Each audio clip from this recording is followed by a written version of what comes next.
এই জন্য আপনাদের হাতে ধরে বলে যাই, প্রয়োজনে আপনাদের পায়ে ধরে বলে যাই, সুদ আর খাবেন না, ইন্টারেস্টের টাকা আর নেবেন না, সুদে আর বিজনেস করবেন না, সুদ আর দেবেন না। কেন নবী আমার জানিয়ে দিয়েছেন, লাআনা রাসূলুল্লাহ সাল্লাল্লাহু আলাইহি ওয়াসাল্লাম আকিলা দিবা ওয়া মুকিলা ওয়া কাতিবা ওয়া শাহিদা ওয়া ক্বালাহুম সাওয়াউন। আল্লাহ নায়ন সুদখোর, সুদদাতা, সুদের সাক্ষী, আমি রাসূলুল্লাহ বলি পাপের ক্ষেত্রে এরা সকলেই সমান। আমার নবী সুন্দর করে জানিয়েছেন, হাদিস পাকের মধ্যে এসেছে, আমার আল্লাহ কোরআনের মধ্যে বললেন, ইয়ামহাকুল্লাহু রিবা ওয়া ইউরবিস সাদাকা আল্লাহু লা ইউহিব্বু কুল্লা কাফারিন আসিম। আল্লাহ কোরআনে কারীমের মধ্যে বলেছেন, ইয়া আইয়ুহাল্লাযীনা আমানুত্তাকুল্লাহ ওয়া যারু মা বাকিয়া মিনার রিবা ইন কুনতুম মুমিনিন। আল্লাহ কোরআনের মধ্যে বলেছেন, ওয়া হাল্লাল্লাহুল বাই'a ওয়া হাররামা রিবা। আল্লাহ কোরআনে কারীমের মধ্যে বলেছেন, ইয়া আইয়ুহাল্লাযীনা আমানু কুলু মিন তাইয়্যিবাতি মা রাযাকনাকুম। আল্লাহ কোরআনে কারীমের মধ্যে আবার বলেছেন, ইয়া আইয়ুহাল্লাযীনা আমানু লা তুহারিমু তাইয়্যিবাতি মা হালাল্লাহু লাকুম ওয়া লা তা'তাদু ইন্নাল্লাহা লা ইউহিব্বুল মু'তাদিন। কোরআনে আল্লাহ রাব্বুল আলামিন সুদ সম্পর্কে একটা দুটো তিনটে আয়াত নয়, একাধিক আয়াত দিয়েছেন, আয়াতের উপরে আয়াত, আয়াতের উপরে আয়াত, আয়াতের উপরে আয়াত। নবী হাদিসের মধ্যে একাধিক হাদিস দিয়েছেন হারাম সম্পর্কে, সুদ সম্পর্কে। এরপরেও যদি আমাদেরকে হারাম খাদ্য খেতে হয়, এরপরেও যদি আমাদেরকে সুদের সঙ্গে যুক্ত থাকতে হয়, এটা আমাদের জন্য বড় রাখবে, আমাদের জন্য বড় কিন্তু কঠিন দিন হয়ে যাবে। নিশ্চিতভাবে আমার আল্লাহর কাছে শাস্তি কিন্তু অনিবার্য। একটু আগে আগে আসেন তো আপনারা, জায়গা হচ্ছে না, একটু যদি আপনারা মেহেরবানি করে আগে আগে আসেন, একটু আগে আগে আসেন, একটু আগে আগে আসেন, একটু আগে আগে আসেন, একটু আগে আগে আসেন, একটু আগে আগে আসেন। এই মাশাআল্লাহ, একটু আগে আগে আসেন, এই এই এই সামনের দিকে একটু আগে চলে আসেন, আসেন, একটু আগে আগে আসেন। মহব্বতের সঙ্গে দরুদ শরীফ, আল্লাহুম্মা সাইয়্যিদানা মাওলানা মুহাম্মদ ওয়া আলা আলি সাইয়্যিদানা মাওলানা মুহাম্মদ সাল্লাল্লাহু আলাইহি ওয়াসাল্লাম। একটু জোরে জোরে দরুদ শরীফ পড়েন না, আল্লাহুম্মা সাইয়্যিদানা মাওলানা মুহাম্মদ ওয়া আলা আলি।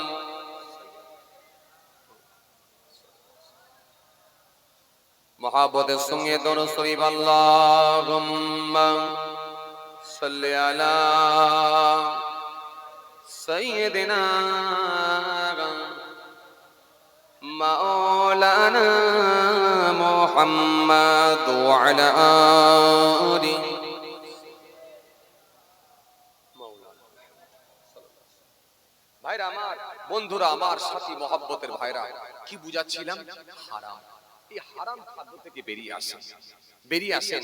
আলহামদুলিল্লাহ, আমার আল্লাহ রাজি থাকলে, ভাই এই যে নামাজ আছে, এক মাস রোজা আছে, আপনি হালাল খাদ্য ভক্ষণ করছেন, নিশ্চিত ভাবে আমার আল্লাহ ইচ্ছা করলে পাস করিয়ে দিতে পারে। ও ভাইরা ভালো করে শুনেন, কেন এখন ভালো স্টুডেন্ট আর নেই, খুব ভালো করে বুঝবেন। ভালো স্টুডেন্টদের ভেতরে যদি কেউ ভালো স্টুডেন্ট হতে চায়, তাহলে তাকে অনেক বেশি পড়াশোনা করতে হবে।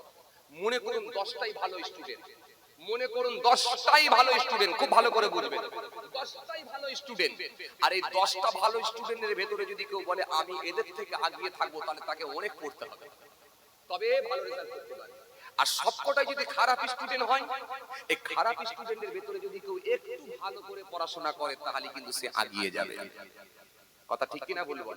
জি, বড় পীর আব্দুল কাদের জিলানী কম ছিলেন না, খাজা গরিবি নওয়াজ কম ছিলেন না, ফয়জপুরি হুজুর কম ছিলেন না। নবীর মহব্বতে দাঁত ভেঙে ফেলেছিলেন। নবীর দাঁত শহীদ হয়েছিল, আমিও দাঁত ভাঙবো। কোন দাঁতটা? উপরে না নিচে, ডান দিকে না বাঁ দিকে? একটা একটা করে সব দাঁত ভেঙে ফেললেন। কম মহব্বত ছিল না। কম মহব্বত ছিল না। খাজা গরিবি নামাজ কম ছিলেন না। ওয়াইসকুরুনি হুজুর কম ছিলেন না। মুজাদ্দিদ আল ফিসানি হুজুর কম ছিলেন না।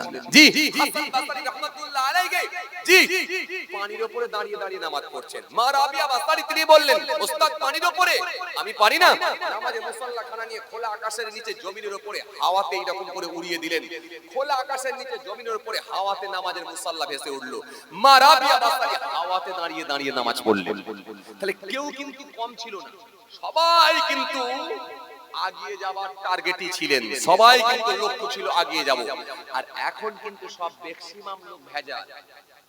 ভালো করে শুনবেন, ভেজাল। বলবেন হুজুর তাহলে এত নামাজি দাড়িওয়ালা না, শুধু ওই বিচারটা করলে হবে না। নামাজ আছে, আবার তার ভেতরে অহংকারও আছে, আবার মাথায় টুপি আছে, ঠোঁটে মিথ্যাও আছে। এই ভালো করে বুঝবেন, ঠোঁটে মিথ্যাও আছে। জি জুম্মার দিনে 2 রাকাত নামাজও আছে, পকেটে বিড়িও আছে, পকেটে বিড়িও আছে। তাহাজ্জুদের নামাজও আছে, বাড়িতে হয়তো বন্ধনও ঢুকে আছে, নালে হুক মেরে কারণও নিয়েছে। এক কথায় উদখুলু ফিস সিলমি কাফা, এই জায়গায় আসা কিন্তু খুব কঠিন হয়ে গেছে। আল্লাহ বলে সম্পূর্ণভাবে ইসলামের মধ্যে দাখিল হও, এই লোকের সংখ্যা কিন্তু আজকের দিনে কমে গেছে। সুতরাং আপনাকে আমি এই জন্য বুঝাতে চেয়েছি যে আপনার নামাজ রোজা ওইটুকু পারছেন ওটুকুই পড়েন ইনশাআল্লাহ। তাহাজ্জুদের নামাজ যদি পড়েন আলহামদুলিল্লাহ, ইশরাকের নামাজ পড়লে আলহামদুলিল্লাহ, আবাবিলের নামাজ পড়লে আলহামদুলিল্লাহ, চাষের নামাজ পড়লে আলহামদুলিল্লাহ। যদি না পারেন ওই 5 ওয়াক্ত নামাজ ছাড়বেন না, এটা বাধ্যতামূলক। রমজান মাসে একটা মাস রোজা ছাড়বেন না, এটা বাধ্যতামূলক। আল্লাহ আওকাত দিলে হজ আর যাকাত, বাস আল্লাহর উপরে বিশ্বাস, এই যে ঈমান, এই যে ঈমান। আমানতু বিল্লাহ ওয়া মালাইকাতিহি ওয়া কুতুবিহি ওয়া রাসূলিহি ওয়াল ইয়াউমিল আখির ওয়াল কদরি খায়রিহি ওয়া শাররিহি মিনাল্লাহি তাআলা ওয়াল বা'থি বা'দাল মাউত, এই যে বিশ্বাস। ইয়া আইয়ুহাল্লাযীনা আমানু আমিনু বিল্লাহি ওয়া রাসূলিহি ওয়াল কিতাবিল্লাযী নাযালা আলা রাসূলিহি ওয়াল কিতাবিল্লাযী আনজালা মিন ক্বাব ওয়া মা ইয়াকফুরু বিল্লাহি ওয়া মালাইকাতিহি ওয়া কুতুবিহি ওয়া রাসূলিহি ওয়াল ইয়াউমিল আখির এই যে আপনার বিশ্বাস করে নিয়েছেন, এটাই হলো ঈমান। এই বিশ্বাস যখন আছে ঈমান, ইনশাআল্লাহ ওই নামাজ ওই রোজা নিয়ে যদি হারাম খাদ্য থেকে যদি বিরত থাকতে পারেন, নিজেকে যদি বাঁচিয়ে নিতে পারেন, ইনশাআল্লাহ আমার আল্লাহ যদি ঈমানের সঙ্গে মত দেয়, ইনশাআল্লাহ আমার আল্লাহ ইচ্ছা করলে আপনাকে জান্নাত দিয়ে দিতে পারে। নারে তাকবীর, নারে তাকবীর, ফুরফুরায়ে সিলসিলা হক, নারে তাকবীর। কথা বুঝতে পারলেন বাবাজি? আসেন, আপনাদের কাছে আমার একটু অনুরোধ, হারাম খাদ্যটা খাবেন না। যে জায়গায় ডিস্টার্ব সেই জায়গায় আপনি সঠিক ট্রিটমেন্ট করুন, সঠিক সলিউশন দেন, সঠিক ট্রিটমেন্ট করুন। হারাম খাদ্যটা খাবেন না। সে সুদ হোক, মিথ্যা হোক, মিথ্যার উপরে পণ্য বিক্রি হোক, মানুষকে ঠকিয়ে হোক, প্রতারণা করে হোক, হারাম খাদ্যটা যে কোনো ভাবে খেয়ে নেবেন না। হারাম থেকে দূরে থাকুন, ইনশাআল্লাহ বেঁচে যাবে। কেন? এই সুদ এমন একটা ভাইরাস, আপনাকে শেষ করে দেবে, শেষ করে দেবে। সুদ এমন একটা ভাইরাস, আপনাকে শেষ করে দেবে। এই যে সুদ, সুদ, জি সুদ, সুদ শব্দের অভিধানিক অর্থ হলো আপনার কি বলে, অভিধানিক অর্থ হলো বৃদ্ধি পাওয়া, বাড়িয়ে দেওয়া, বাড়িয়ে দেওয়া, মূলধন থেকে বেড়ে যাওয়া, এটাই হলো সুদ। আর পরিভাষায় বলা হয় একেবারে নির্ধারিত অর্থের উপরে বেড়ে যাওয়াকে বলা হয় ইন্টারেস্ট। এই যে সুদ, এটা দিতেও পারবেন না, নিতেও পারবেন না। প্রয়োজনে যদি আপনাকে কিছু কিনতে হয়, চুক্তিতে কিনুন, চুক্তিতে জায়েজ, কিন্তু কিস্তিতে জায়েজ নয়। ভালো করে শুনেন, চুক্তিতে জায়েজ, কিস্তিতে জায়েজ নয়। এই যে আমি গাড়িটা কিনলাম, আমি গাড়িটা একেবারে নতুনের মতো, নতুনের কন্ডিশনে আমি গাড়ি কিনলাম, কিন্তু সেকেন্ড হ্যান্ড কিনেছি। সেকেন্ড হ্যান্ড আমি যার সঙ্গে গাড়ি নিয়েছি তাকে বললাম, ভাই আমি কিস্তি ফিস্তি নয়, আপনার দাম বলেন, ওই দাম কত টাকা হবে, আমি আপনার গাড়িটা নেবো ইনশাআল্লাহ, তবে একবারে অত টাকা দিতে পারবো না, আমি দুটো পার্টে দেবো, দুটো পার্টে দেবো। এই যে দুটো পার্টে দেবো বা 3টে পার্টে দেবো, এই যে চুক্তি করে নিলেন, এই চুক্তিটা ইসলামে জায়েজ আছে। কি বলছি বুঝতে পারছেন? মনে করুন আপনি একটা গ্ল্যামার গাড়ি কিনছেন, মোটরসাইকেল, খুব ভালো করে শোনেন। আজকে ম্যাক্সিমাম মানুষ সব সুদের সুদে জড়িয়ে যাচ্ছে, আর সরকার এমন সিস্টেম করে দিয়েছে, সুদ ছাড়া কোনো মানুষ নিষ্কৃতি পাচ্ছে না, কোনো মানুষ পাচ্ছে না, রেহাই পাচ্ছে না। ভাইরা আমার, এই যে আপনি মনে করুন একটা গ্ল্যামার গাড়ি কিনবেন, খুব ভালো করে বোঝেন, মোটরসাইকেল একটা গাড়ি কিনবেন, গ্ল্যামার গাড়ি। এই গ্ল্যামার গাড়িটার মনে করুন 1,10,000 টাকা দাম। কি 1 লাখ টাকায় ধরেন, কথার কথা বলছি, 1 লাখ টাকায় ধরেন। এই 1 লাখ টাকার গাড়িটা যখন আপনি কিনবেন, আপনি প্রথমে গিয়ে তাকে, দোকানদারকে বললেন কত দাম, বললে 1 লাখ টাকা। আপনি বললেন ভাই আমি এখন জমা দেবো 60,000 টাকা, ডিউ থাকবে 40,000 টাকা। এই 40,000 টাকা আমি লোন করব না, ইএমআই করব না, মানে কিস্তি করব না। আপনি এই 40,000 টাকা বাকি রাখবেন, 6 মাস পরে বাকি টাকাটা দেবো। তো এর জন্য কত টাকা আপনাকে বেশি দিতে হবে বলে? কারণ এটা আপনার বিজনেস, আপনি লাভ না হলে ছাড়বেন না। বলুন কত টাকা বেশি দিতে হবে? উনি আপনাকে বললো এই যে 6 মাস পরে আপনি দেবেন, আপনি আমাকে এর জন্য 5,000 টাকা বেশি দেবেন। 5,000 বেশি, কথার কথা 5,000 বেশি। আপনি সেখান থেকে কমালেন, কমিয়ে বলেন ভাই 5,000 নয়, ওটা আপনাকে আমি 4,000 টাকা দেব। তখন লোকটি রাজি হয়ে গেল, ঠিক আছে 4,000 হবে। তাহলে এই যে 4,000 টাকা আপনি জেনে রইলেন, খুব ভালো করে বুঝেন, জেনে রইলেন। 6 মাস পরে আপনি জানেন যে আমি বাকি 40,000 টাকা দেবো, আর 4,000 টাকা আমাকে এক্সট্রা দিতে হবে। এটা তার লাভ, আমি ধার নিয়েছি বলে এটাকে তাকে দিতে হবে, সুতরাং এটা দিয়ে লাভ করবে। কিন্তু এখানে টাকা বাড়বেও না আর কমবেও না। কিন্তু যদি ইন্টারেস্ট হতো, যদি সুদের ফাংশন থাকতো, কিস্তিতে যদি হতো, আপনি 2 মাস না দিতে পারলে ওখানে কিন্তু সুদ বাড়তো, ইন্টারেস্ট বেড়ে যেত, ইএমআই বেড়ে যেত। বাড়তো কি বাড়তো না? বেড়ে যেত। তাহলে যেখানে আপ ডাউন আছে বেড়ে যাবে, সেটাই কিন্তু সুদ। আর এখানে বাড়াবাড়ির কিছু নেই, আপনি তার সঙ্গে দাম করে নিয়েছেন, তোমার কাছ থেকে আমি দাম করে নিচ্ছি, এটা তোমার বিজনেস, তুমি লাভ না হলে দেবে না। সাড়ে জন্য 4,000 টাকা বেশি। এই 4,000 টাকা 6 মাস পরে যখন আপনি দিয়ে দিলেন, দিয়ে আর 40,000 টাকা দিলেন, নতুন গাড়ি পেয়ে গেলেন। এটা হলো চুক্তি, এই চুক্তি করে নিলেন। চুক্তিটা ইসলামে জায়েজ আছে, কিন্তু কিস্তিটা ইসলামে জায়েজ নেই। কথা কি বুঝাতে পারলাম আপনাদেরকে? বুঝাতে পারলাম? তাহলে আপনি এখানে আলহামদুলিল্লাহ, আলহামদুলিল্লাহ, এত মানুষজন হয়ে গেছে রাস্তা।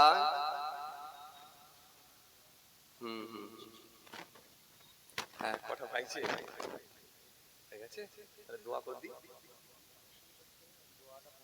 আচ্ছা, ইনশাআল্লাহ, ইনশাআল্লাহ, ইনশাআল্লাহ। যাই হোক, দিনের বেলা শর্ট টাইম তো, না হলে আরো কিছু আলোচনা করা যেত। তো যাই হোক, আপনাদেরকে আর কষ্ট দেবো না। আল্লাহ যদি ফের কোনদিন মৌকা দেন, ইনশাআল্লাহ আবার আলোচনা হবে। জায়গা হচ্ছে না, আর একটুখানি যদি আগে আসেন, প্রচুর মানুষ, একটু যদি আগে আসেন, একটু যদি আগে আসেন, হ্যাঁ, একটু যদি আগে আসেন, একটু যদি আগে আসেন, একটুখানি আগে আসেন, মহাব্বতের সঙ্গে দরুদ শরীফ, আল্লাহুম্মা সাল্লি আলা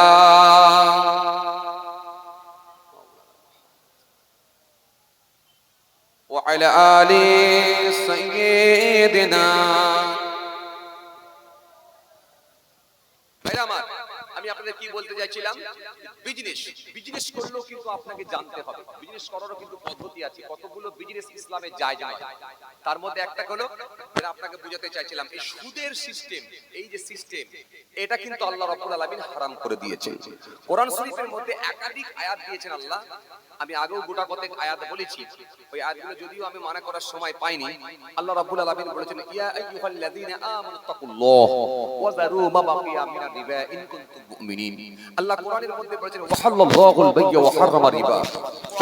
তোমাদের জন্য বৈধ করা হয়েছে, সুদ তোমাদের জন্য হারাম করা হয়েছে। সুদের প্রায় 70টার কাছাকাছি পাপ রয়েছে। তার মধ্যে সবথেকে হালকা পাপ, সহজ পাপ, নিম্ন পাপ হলো নিজ মায়ের সঙ্গে ব্যভিচার করলে, জিনা করলে যে পাপ হয়, তার থেকে অধিক অনেক বেশি গুনাহ হয় জেনে শুনে যদি এক জাররা পরিমাণ সুদ খাওয়া হয়। তাই আমার, সুদের সর্বোচ্চ পাপ হলো আল্লাহ রাসূলের সঙ্গে যুদ্ধ করা, যুদ্ধের জন্য প্রস্তুতি নেওয়া আল্লাহ রাসূলের সঙ্গে। তাহলে কত বড় পাপ! সুতরাং বাবা, সুদের মারাত্মক শাস্তি রয়েছে। রাসূল করিম সাল্লাল্লাহু আলাইহি ওয়াসাল্লাম, হাদিস পাকের মধ্যে এসেছে, রাসূল করিম সাল্লাল্লাহু আলাইহি ওয়াসাল্লাম স্বপ্নে দেখতে পেলেন সুদখোরের আযাব। সুদখোরের আযাবটা কেমন? না, দেরি হয়ে যাচ্ছে আমার শেষে, দেরি হয়ে যাচ্ছে। যাক, আল্লাহ করলে ফের ইনশাআল্লাহ হবে এখন, কারণ বেশি সময় হবে না তো। কথা বুঝতে পারছেন? আলহামদুলিল্লাহ, যাক, অনেক সময় আপনারা দিয়েছেন, আপনারাও সেই সকাল থেকে বসে বসে ওয়াজ শুনছেন। তো যাই হোক, আজকে আমি ছোট করে একটা গুরুত্বপূর্ণ পয়েন্ট তৈরি করেছিলাম, সেটা হলো একটা টপিক ছিল কি, হারাম। হারাম, এই হারাম খেলে কিন্তু আমার আল্লাহ মোটেই ছাড়বেন না। এটা আপনাকে আমি বুঝাতে চেয়েছিলাম, যে কোনো ভাবে হারাম খাদ্য আমাদের ভিতরে না ঢুকে যায়। কারণ আল্লাহ বলেছেন, ইয়া আইয়ুহাল্লাযীনা আমানু কুলু মিন তাইয়্যিবাতি মা রাযাকনাকুম। ইয়া আইয়ুহাল্লাযীনা আমানু, হে ঈমানদারগণ, কুলু তোমরা খাও, মিন তাইয়্যিবাতি মা রাযাকনাকুম, পবিত্র বস্তুগুলো তোমরা ভক্ষণ করো, যেগুলো আমি তোমাদের জন্য রিজিক হিসাবে দিয়েছি। ওই হালাল খাদ্যগুলো খাও, এই হালাল খাদ্য খাও, হারাম জিনিস যেন তোমরা খেও না। কথা বুঝে আসছে? তো যাই হোক, আল্লাহ রাব্বুল আলামিন আবার অন্য জায়গায় আয়াত দিয়েছে, ইয়া আইয়ুহাল্লাযীনা আমানু লা তুহারিমু তাইয়্যিবাত মা আহালাল্লাহু লাকুম ওয়া লা তা'তাদু ইন্নাল্লাহা ইউহিব্বুল মুকতাদিন।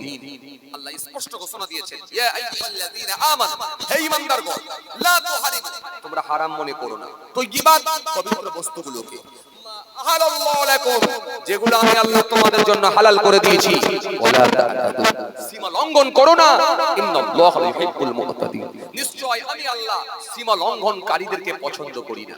এজন্য এক জায়গায় নয়, একাধিক জায়গায় আয়াত এসেছে হারাম সম্পর্কে, সুদ সম্পর্কে আমার নবী হাদিস দিয়েছেন। এজন্য সুদখোরকে আমার আল্লাহ ছাড়বে না, মোটেই ছাড়বে না, মোটেই ছাড়বে না। এজন্য সুদখোরের জন্য খুব মারাত্মক শাস্তি আল্লাহ রেখে দিয়েছেন, কঠিন শাস্তি রেখে দিয়েছেন। এজন্য আমাদের সকলকে হারাম খাদ্য থেকে বেঁচে থাকতে হবে বাবাজি। হারাম খাদ্য যেন ঢুকে না যায়, জেনে শুনে যেন হারাম খাদ্য খাবেন না। কারণ আপনাকে মনে রাখতে হবে, সমস্ত প্রাণী রুজির দায়িত্ব আল্লাহ নিয়েছেন, আল্লাহই আপনাকে দেবেন, চিন্তিত হওয়ার কোনো কারণ নাই। এই পৃথিবীতে সবাই বড় লোক হবে না, সবাই যদি বড় লোক হয়ে যায়, লটারি বেড়ে যদি সব বড় লোক হয়ে যেত, তাহলে গরিব লোক আর থাকতো না। সবাই যদি বড় লোক হয়ে যায়, গরিব কে থাকবে? কাজের লোক একটাও পাবেন? কথা বলেন, কাজের লোক একটাও পাবেন? একটাও পাবেন না। রাজমিস্ত্রি খুঁজে পাবেন না, ছুতোর মিস্ত্রি পাবেন না, আপনি কি বলে বারুই মিস্ত্রি পাবেন না, মুচি পাবেন না, সবজি বিক্রেতা পাবেন না, সবাই তো 5 তলা করে বাড়ির মালিক। তাহলে সবাই বড় লোক হবে না, আবার সবাই গরিব হবে না। সবাই যদি গরিব হয়ে যায়, সবাই যদি গরিব হয়ে যায়, তাহলে আপনাকে কাজ কে দেবে? আপনি ইঞ্জিন ভ্যান নিয়ে বসে আছেন, ওই ইঞ্জিন ভ্যানটাকে ভাড়া করবে কে? ওই যে 5 বস্তা সিমেন্ট নিয়ে যাবে, 10 বস্তা সিমেন্ট নিয়ে যাবে, এটা কাকে সে করবে? তাহলে গরিবও থাকবে, বড় লোক থাকবে, কেউ একটু উপরে, কেউ তার থেকে, কেউ তার থেকে, কেউ তার থেকে, কেউ একটু তার থেকে নিচে, কেউ একটু তার থেকে নিচে, কেউ একটু তার থেকে নিচে। এটাই সিস্টেম, আমার মাবুদ এইভাবেই সাজিয়ে দিয়েছে। এজন্য রাসূল করিম সাল্লাল্লাহু আলাইহি ওয়াসাল্লাম বললেন, প্রত্যেকটা মানুষ এই জায়গায় থাকে, আর তাদের চিন্তা, তাদের লক্ষ্য, তাদের টার্গেট, তাদের আকাঙ্ক্ষা, পৌঁছানোর লক্ষ্য হলো এই জায়গায়। সুতরাং এই জায়গার মানুষটা কখনো এই জায়গায় পৌঁছাতে পারবে না, তার আগেই সে মৃত্যুবরণ করবে। ভারতবর্ষের জমিনে সবথেকে যিনি ধনী লোক, যার নাম হলো মুকেশ আম্বানি। নাম শুনেছেন না আপনারা? মুকেশ আম্বানি। এই মুকেশ আম্বানির নাম আপনারা শুনেছেন, খুব প্রচুর ধনী লোক। জি, কেমন ধনী লোক একটুখানি শোনেন। ভদ্রলোক যে বাড়িটাই থাকেন, সে বাড়িটা ছোটখাটো বাড়ি না, ছোটখাটো বাড়ি না, যেমন তেমন বাড়ি না, মোটামুটি বড়ই বাড়ি ধরা যেতে পারে। মানে কতটা বাড়ি? 27 তলা বাড়ি। কি বললাম? 27 তলা বাড়ি। পুরো বাড়িটাই হলো বুলেট প্রুফ। জি, পুরো বাড়িটাই কেউ বোম মারতেও পারবে না, গুলি করতেও পারবে না, কিছুই হবে না। পুরো বাড়িটা হলো বুলেট প্রুফ। 27 তলা বিল্ডিং, ছোটখাটো বিল্ডিং না ভাই। ভদ্রলোক যে কারেন্টের মান্থলি বিল দেন, মান্থলি যে কারেন্টের বিল পেমেন্ট করেন, এটা হচ্ছে 70 লাখ টাকা। 70 লাখ টাকা মান্থলি তিনি কারেন্টের বিল পেমেন্ট করেন। একটা মধ্যবিত্ত পরিবার সারা জীবন ধরে ইনকাম করলেও কিন্তু ওর 1 মাসের টাকা ইনকাম করতে, কথা বললে মাঝে মাঝে, 1 মাসের টাকা ইনকাম করতে পারবে না। মান্থলি কারেন্টের বিল পেমেন্ট করেন 70 লাখ টাকা। 70 লাখ টাকা তিনি কারেন্টের বিল পেমেন্ট করেন। অবাক ব্যাপার, তাই না? এই মুকেশ আম্বানি যে গাড়িগুলো ব্যবহার করেন, একটা লোকের কটা গাড়ি প্রয়োজন হয়? একটা, দুটো, তিনটে, চারটে, বড়জোর 5টা, আবার কটা লাগবে? এই তিনি যে গাড়িগুলো ব্যবহার করেন, এই একটা, দুটো, তিনটে না, 150 খানা গাড়ি ব্যবহার করেন। একটা লোক 150 খানা গাড়ি। এই যে 150 খানা গাড়ি ব্যবহার করেন, এই গাড়িগুলো সব ছোটখাটো গাড়ি না। মার্সিডিজ থেকে শুরু করে, স্কোডা থেকে শুরু করে, বিএমডব্লিউ থেকে শুরু করে, ফরচুনার থেকে শুরু করে, সব হাই কোয়ালিটি গাড়ি, সব হাই লেভেলের গাড়ি। এই গাড়িগুলোকে পার্কিং এর ব্যবস্থা করেছেন, ওটা খোলা ফাঁকা কোনো ছাদে, খোলা ফাঁকা কোনো মাঠে বা রাস্তার ধারে, এখানে পার্কিং না। তিনি পার্কিং এর ব্যবস্থা করেছেন, খালি পার্কিং এর জন্য তিনি 6 তলা বাড়ি ফ্ল্যাট পর্যন্ত ব্যবস্থা করেছেন। 6 তলা ফ্ল্যাটের উপরে খালি পার্কিং হয় গাড়ি। আপনি অবাক হয়ে যাবেন।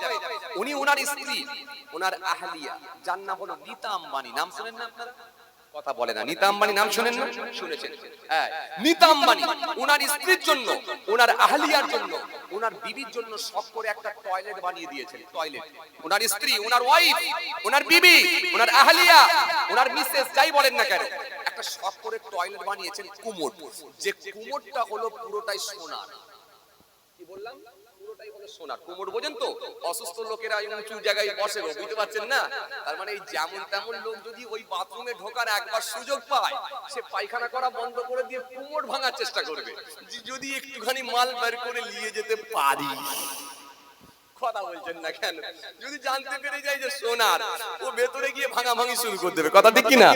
যে এ তো দেখি না, যদি এক টুকরো নিয়ে বেরোতে পারি, ব্যাস আমার আর টেনশন নেই। তো পুরো কোমরটা হলো সোনা। ওখানে যে শাওয়ারের ব্যবস্থা করা আছে, পানির যে আপনার কি বলে, পানির যে শাওয়ার বা ঝর্ণা বা ওই যে গিজার থেকে গরম পানি, এই সব অটোমেটিক্যালি সব সেটিং করতে হয় আগে থেকে, টাইমে টাইমে চলবে। ওখানে গিয়ে সুইচ মারলে হবে না। তো এই লোকটা, আমি কি বুঝাতে চাইছি যে এই লোকটাও চাইছে আর একটু বড় লোক হলে ভালো হয়। আমি আসল জায়গায় এলাম যে এই লোকটাও চাইছে আর একটু বড় লোক হলে ভালো হয়। তাহলে পৃথিবীর জমিনে এই যে মানুষের চাহিদা, লোভ, এটা কিন্তু মৃত্যু পর্যন্ত মিটবে না, মিটবে না। আপনি যদি একটু পূর্বের দিকে যান, আপনি যে আরেকটু পূর্বের দিকে যান, অতীতের দিকে যান, ঠিক ফেরাউনের আপনি ঘটনা যদি পড়েন, তাফসীর যদি পড়েন, অবাক হয়ে যাবেন। সাদ্দাতের ইতিহাস পড়লে, তাফসীর পড়লে অবাক হয়ে যাবেন। নমরুদের ইতিহাস পড়লে, তাফসীর পড়লে আপনি অবাক হয়ে যাবেন। কোরআন শরীফের মধ্যে আল্লাহ দিয়েছেন, আলাম তারা ইলাল্লাযী হাজ্জা ইব্রাহিম ফি রাব্বিহি আন আতাহুল্লাহুল মুলক ইয ক্বালা ইব্রাহিম রাব্বিয়াল্লাযী ইউহয়ী ওয়া yumiit ক্বালা আনা উহয়ী ওয়া উমীত ক্বালা ইব্রাহিম ফাইন্নাল্লাহা ইয়াতি বিশ-শামসি মিনাল মাশরিক ফাতি বিহা মিনাল মাগরিব ফাবুহিতাল্লাযী কাফার ওয়াল্লাহু লা ইয়াহদিল কওমাজ যালিমিন। এই তাফসীর যদি পড়েন, আপনাকে অবাক করে দেবে, আল্লাহ অবাক করে দেবে। আপনার গোটা শরীরের গায়ের লোম দাঁড়িয়ে যাবে যদি সানে নজরুল পড়েন, তাফসীর যদি পড়েন। আপনি কম ছিল না, কম সম্পত্তির মালিক আল্লাহ করেনি। গোটা পূর্ব থেকে পশ্চিম প্রান্ত পর্যন্ত দখল করে নিয়েছিল নমরুদ। তার সিংহাসনটাকে বহন করে নিয়ে যাওয়ার জন্য 4খানা হাতি লাগতো, 4টে হাতি লাগতো খালি সিংহাসনকে বহন করে নিয়ে যাওয়ার জন্য। যেই সিংহাসনের উপর সে একাই আরোহণ করত, সিংহাসনের নিচে যে কুরসিগুলো পেতে দেওয়া হতো, নমরুদের খুব হিতকাঙ্ক্ষী যারা, খুব অন্তরঙ্গ যারা, তারাই ওই কুরসিতে বসার সুযোগ পেত। ওই চেয়ারগুলো খালি বসানো হতো 400খানা। এই মানুষটা আমার আল্লাহর সঙ্গে চ্যালেঞ্জ করেছিল, নিজেকে খোদা বলে দাবি করেছিল। আল্লাহ একদিন, দুদিন, 3 দিন নয়, লম্বা হায়াত দিয়েছিল, 1700 বছর বাঁচিয়ে রেখেছিল। এই লোকটা জানে না যে মৃত্যু আছে বলে। স্বাভাবিক, মাত্র 63 বছর বাঁচছে, কেউ 65 বছর, কেউ 70 বছর, কেউ 72 বছর বাঁচছে। তাই নেতারা বলছে আমরা আর মরবই না। কথা বলছেন না কেন? কথা বলছেন না কেন? পেট্রোল পাম্প তাদের, ইট ভাটা তাদের, ভেরি তাদের, পুকুর তাদের, টলার তাদের, বাগান বাড়ি তাদের, রাস্তার ওপর থেকে নিয়ে একেবারে 40 বিঘে জমি তাদের। এরপরও বলছে আরো লাগবে। মাত্র 65 বছর বাঁচবে কি 70 বছর বাঁচবে, তাও বলছে এখনো হয়নি। মানে পেটটা কত বড় হয়ে গেছে বুঝতে পারছেন? এই আপনাকে কি বলছেন, পেট ছোট করে ফেলে। পেট ছোট করলেই ঝামেলা ছোট, ঝামেলা ছোট। তাই যে লোকটা 1700 বছর বেঁচে ছিল, মানে 1700 বছর, সে কি আর কোনোদিন মৃত্যু হবে বলে ভেবেছিল? লাস্টে শেষে বলছে আমি হলাম খোদা। খোদা আবার কি? আল্লাহ আবার কি? আমি তো আল্লাহ। ইব্রাহিম নবী বললেন, এই শোন, আমার আল্লাহ যিনি, তিনি মৃত্যুও দিতে পারেন, জিন্দাও করতে পারেন। তখন বলছে আমিও মৃত্যু দিতে পারি, আমিও জিন্দা করতে পারি। তাফসীর যদি পড়েন অবাক হয়ে যাবেন। আলাম তারা, হে নবী আপনি কি দেখেছেন, ইলাল্লাযী, তার দিকে, হাজ্জা ইব্রাহিম, হাজ্জা মানে বিতর্ক, বিতর্ক করেছিল। হাজ্জা ইব্রাহিম, যে ইব্রাহিমের সঙ্গে বিতর্ক করেছিল। কি নিয়ে? টাকা নিয়ে, সম্পত্তি নিয়ে, গাড়ি বাড়ি নিয়ে, না ফি রব্বিহি, রব নিয়ে, আল্লাহ নিয়ে বিতর্ক ঝগড়া কি নিয়ে? আল্লাহ নিয়ে। ও বলে আমি আল্লাহ, আর ইব্রাহিম নবী বলে আমার রব যিনি কুল হুয়াল্লাহু আহাদ আল্লাহুস সামাদ লাম ইয়ালিদ ওয়া লাম ইউলাদ ওয়া লাম ইয়াকুল লাহু কুফুয়ান আহাদ। আমার রব তো তিনি যিনি এক একক, তার কোনো তুলনা হয় না, যিনি এক একক আল্লাহুস সামাদ, তিনি বেনিয়াত, কারো মুতাফেক্কি নন, লাম ইয়ালিদ, তিনি কাউকে জন্ম দেননি, ওয়া লাম ইউলাদ, তিনি কারো জন্মিত নন, ওয়া লাম ইয়াকুল লাহু কুফুয়ান আহাদ। আকাশ জমিনে আল্লাহর সমকক্ষ আর কিছুই নাই। ইব্রাহিম নবী বললেন আমার রব তিনি যিনি সবকিছুর মালিক। ও বলে আমি রব, আমি খোদা। শেষে মারবে বলে দাঁড়াও তোমার আল্লাহকে বেরে ফেলে। যাবো কোথায়? আল্লাহ আসমানে আছে, আসমানে উড়বো। হেলিকপ্টার নেই যাবে কি করে? রকেট নেই যাবে কি করে? ড্রোন নেই যাবে কি করে? এরোপ্লেন নেই যাবে কি করে? তখন ইবলিস এসে বলল দাঁড়াও, তোমাকে উপরে পাঠানোর ব্যবস্থা আমি করছি। ইবলিস সব সময় মানুষকে কিন্তু অসৎ কাজে খুব বেশি সহযোগিতা করে। ওই ভদ্রলোক এত সহযোগিতা করেন, বাপের নাম হচ্ছে খব্বিস, মায়ের নাম হচ্ছে নীলবিস। আর ইবলিস, মিস্টার ইবলিসের নাম হচ্ছে ইবলিস, তার বাপের নাম হচ্ছে খব্বিস, ওনার মায়ের নাম হচ্ছে নীলবিস। জন্মগ্রহণ করেছিলেন উনি জাহান্নামের আগুনে। খুব ডেঞ্জার বিষ। মানুষ যখন অন্ধকারের দিকে যায়, ওর কাজ হলো ঠেলে দিয়ে আরো পৌঁছে দেওয়া। এটা হচ্ছে ইবলিসের কাজ। এইজন্য ইবলিস সম্পর্কে আল্লাহ একাধিক আয়াত দিয়েছে, কম বেশি প্রায় আল্লাহ রাব্বুল আলামিন ৭৭ জায়গায় ইবলিসকে নিয়ে কোরআনের মধ্যে আলোচনা করেছেন। ৭৭ জায়গায় কম বেশি প্রায় ফেরেশতাকে নিয়ে আলোচনা করেছেন। ৮৮ জায়গায় জান্নাত নিয়ে আলোচনা করেছেন, ৮৮ জায়গায় জাহান্নাম নিয়ে আলোচনা করেছেন। শীতকালের কথা ৫ জায়গায় বলেছেন, গ্রীষ্মকালের কথা ৫ জায়গায় বলেছেন, ১৩ জায়গায় দরিদ্রতা নিয়ে আলোচনা করেছেন, সচ্ছলতা নিয়ে ২৬ জায়গায় আলোচনা করেছেন, ১১৫ জায়গায় পৃথিবীর বর্ণনা দিয়েছেন, ১১৫ জায়গায় আখিরাতের বর্ণনা দিয়েছেন। গোটা পৃথিবীর মানুষকে আমার আল্লাহ অবাক করে দিয়েছেন, হতভম্ব করে দিয়েছেন। এই কোরআনকে নিয়ে যারা অ্যানালাইসিস করেছে, গবেষণা করেছে, তারা সব ইসলামের ছত্র ছায়া এসে কালেমা পড়ে ঈমান কবুল করে নিয়েছে। জোরে বলবেন না? নারে তাকবীর, নারে তাকবীর। আল্লাহু আকবার। ভাইরা আমার, বন্ধুরা আমার, কি বুঝাতে চাইছিলাম যে নমরুদের সঙ্গে ঝগড়া কার? ইব্রাহিম নবী। কি নিয়ে? ফি রব্বিহি, রব নিয়ে, আল্লাহ নিয়ে। এই আল্লাহ নিয়ে ঝগড়া। এরপর কি হলো? টাইম হয়ে যাচ্ছে নাকি? যাক ছেড়ে দিই তাহলে, আপনাদের অনেক কষ্ট হয়ে যাচ্ছে। এই চাঁদাপত্র উঠবে তো আবার আসরের নামাজ, আবার আপনাদের আবারও অনেক কিছু ব্যাপার। আসলে এই মাদ্রাসার যারা কর্তৃপক্ষ আছেন না, তাদেরকে তো অনেক কিছু ভাবতে হচ্ছে না, কথা বুঝতে পারছেন। যাক, আল্লাহ যদি করবেন, কোনোদিন সুযোগ করে দেয়, ইনশাল্লাহ হবে। এখন আমার জন্য দোয়া করবেন, আমি আপনাদের জন্য দোয়া করি।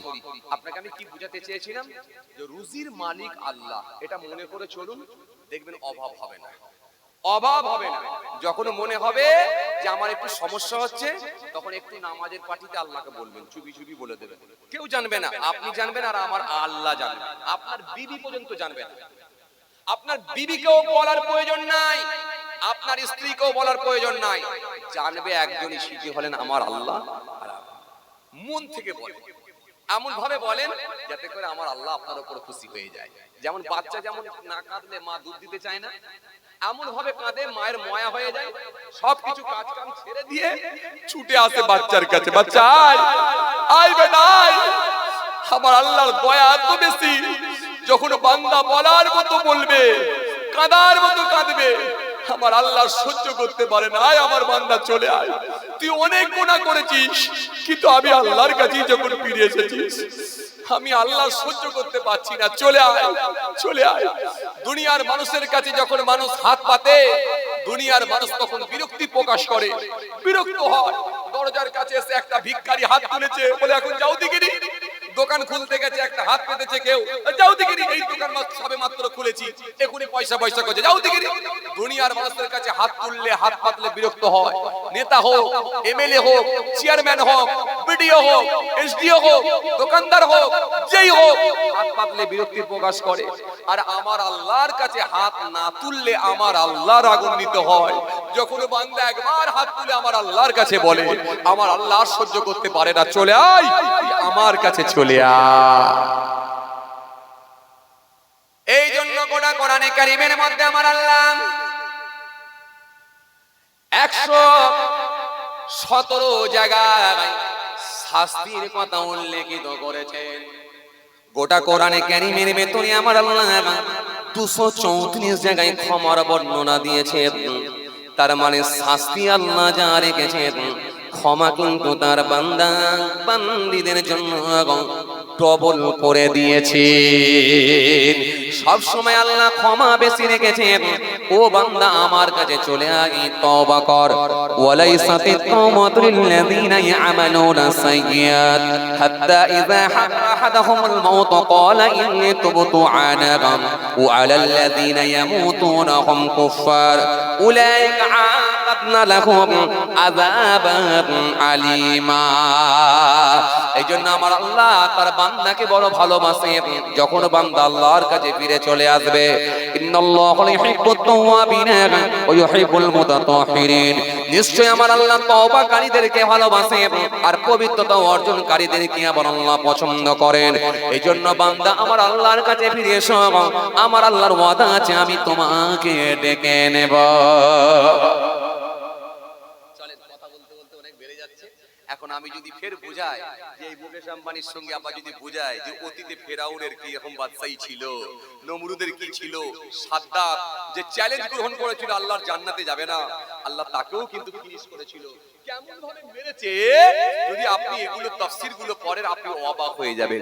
এই এত বড় পাওয়ারফুল বাদশা নমরুদ যে আল্লাহকে তীর মারার জন্য উপরে গেল, তাকে আল্লাহ মারলেন কি দিয়ে? ছোট্ট একটা মশা দিয়ে। এখানে একটা কিন্তু আমার আল্লাহু আকবার, আমি এটাকে নিয়ে একবার নিজেকে ভাবাচ্ছিলাম যে আল্লাহ ইচ্ছা করলে যদি একটা বাঘকে অর্ডার করতেন, এ বাঘ তুই নমরুদকে যে খেয়ে নে, নিশ্চিতভাবে খেত, 100% খেয়ে নিত। এত কি খেত না? বাঘ বলতো আল্লাহর হুকুম তো পালন করা আমার জন্য জয় ওয়াজিব, আমার জন্য তো ফরজ আল্লাহর হুকুম পালন করা। তো বাঘ এসে খেয়ে নিত, হাতিকে বললে হাতি এসে মেরে দিত, সিংহকে বললে সিংহ এসে মেরে দিত। কিন্তু আল্লাহ কাউকে নিলেন না কেন? এটা একটা কিন্তু বোঝার ব্যাপার আছে। তার মানে এই পৃথিবীর মানুষের আমাদের ঈমানগুলো এতটাই দুর্বল হয়ে যাচ্ছে, হয়তো আমাদের মতোই কোনো মানুষ হয়তো বলে ফেলতো যে বাঘের সঙ্গে কি আর নমরুদ পারে, ও যতই হোক না মানুষ তো, মানুষ তো, বাঘের সঙ্গে কি আর মানুষ পারে, হাতির সঙ্গে কি আর মানুষ পারে। এইজন্য আমার আল্লাহ এটা দৃষ্টান্ত স্বরূপ দেখাতে চাইলেন যে বান্দা অত বড় মাস্তান যে আমাকে মারার জন্য তীর তুলেছিল, যে আমার সঙ্গে চ্যালেঞ্জ করেছিল, একে আমি মারলাম ছোট্ট মশা দিয়ে। তার মানে এত বড় মাস্তানকে আমি আল্লাহ আমার জন্য মশাই যথেষ্ট। তার মানে এই পৃথিবীর কোনো মস্তান নেই যে আমার সঙ্গে লড়াই করবে। ওয়ালাউ ইয়ারাল্লাযিনা যালামু ইয ইয়ারাউনাল আযাব আন্নাল কুওয়াতা লিল্লাহি জামিআ ওয়া আন্নাল্লাহা শাদীদুল আযাব। চলেন, কথা বেড়ে যাচ্ছে, অনেক সময় নিয়ে নিচ্ছি আপনাদের কাছ থেকে। আল্লাহ যদি ফের কোনো সুযোগ করে দেয় ইনশাআল্লাহ আলোচনা হবে। সবাই আমার জন্য দোয়া করবেন। আমি ধারাবাহিক আলোচনা করতে পারিনি, সময়ের দিকে লক্ষ্য করে বিক্ষিপ্ত আলোচনা করেছি। প্রথমেই বলেছিলাম আপনাদের কাছে যে দিনের বেলা হলে শর্ট টাইম হয়ে যায়, জোহরের নামাজ থাকে, খাওয়া দাওয়া থাকে, অনেক ব্যস্ত মানুষও থাকেন, ব্যস্ততার মধ্য দিয়ে এসে কাজে কাম থেকে এসে একটু বসে সময় দেন। তো যাই হোক, আলহামদুলিল্লাহ দিনের বেলায় আপনারা এত ব্যস্ততার মধ্য দিয়েও এত মানুষের সমাগম, এত মানুষ এক জায়গায় জমায়েত হয়েছেন, খুব ভালো লাগছে। আলহামদুলিল্লাহ খুব ভালো লাগছে, আল্লাহর শুকর, খুব ভালো লাগছে। মাশাআল্লাহ মাশাআল্লাহ, অনেক মানুষ, অনেক মানুষ, অনেক মানুষ, অনেক মানুষ, অনেক মানুষ। এবার ঘুরিয়ে দেন, অনেক মানুষ, কত মানুষ দেখেন না, মাশাআল্লাহ কত মানুষ, আলহামদুলিল্লাহ কত মানুষ, আলহামদুলিল্লাহ অনেক মানুষ, এত মানুষ হয়েছে, আল্লাহর শুকর। আল্লাহ কবুল করেন। একবার তাকবীর দেন না, নারায়ে তাকবীর, আরো জোরে দেন না, নারায়ে তাকবীর, আওয়াজ দেন না, নারায়ে তাকবীর, জোরে দেন না, নারায়ে তাকবীর, আল্লাহু আকবার, জোরে দেন না, নারায়ে তাকবীর, আরো জোরে দেন না, নারায়ে তাকবীর। সিলসিলায়ে মুজাদ্দিদ জামাত জিন্দাবাদ, সিলসিলায়ে মুজাদ্দিদ জামাত জিন্দাবাদ। চক আমিনপুর ফাতিয়া সিদ্দিকিয়া আমিন জুনিয়র মাদ্রাসার বাৎসরিক সালে সব জিন্দাবাদ, নার দিবে, নার দিবে। সিলসিলায়ে মুজাদ্দিদ জামাত জিন্দাবাদ, দাদা পীরের হক সিলসিলা, জিন্দাবাদ, দাদা পীরের হক সিলসিলা জিন্দাবাদ, নারে তাকবীর। মাশাআল্লাহ, মাশাআল্লাহ। আসেন বিদায় নেব, ছোট্ট করে দাঁড়িয়ে সালাম পাঠ করি, বিদায় নেব। ইয়া নবী,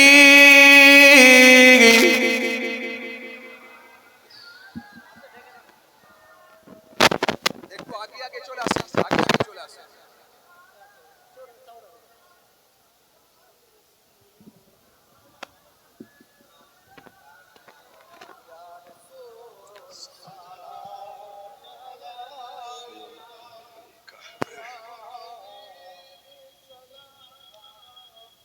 আজ হে ঈদে হে মুবারক,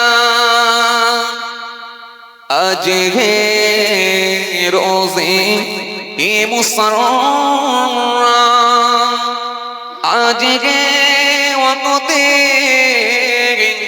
এ বিলাদাত, আজ হে মিলাদে হাজরাত।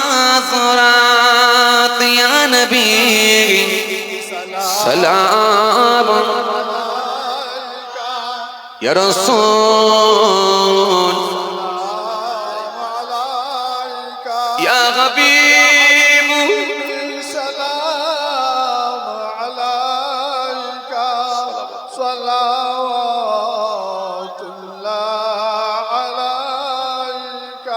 ইয়া নবী সালাম লো আমার, ইয়া রাসূল সালাম লো আমাদের,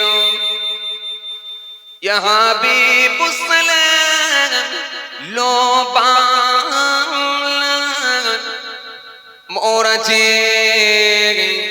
সবাই গুনাহগার। ইয়া নবী সালাম, ইয়া রাসূল, ইয়া হাবিব,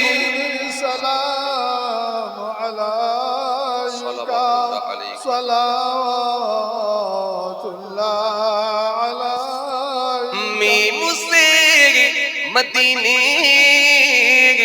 ही वाले हे से हसमी ही वाले, मुझसे मेरा वाले दाल से दीदार वाले। या नबी सलाम अलैका या रसूल।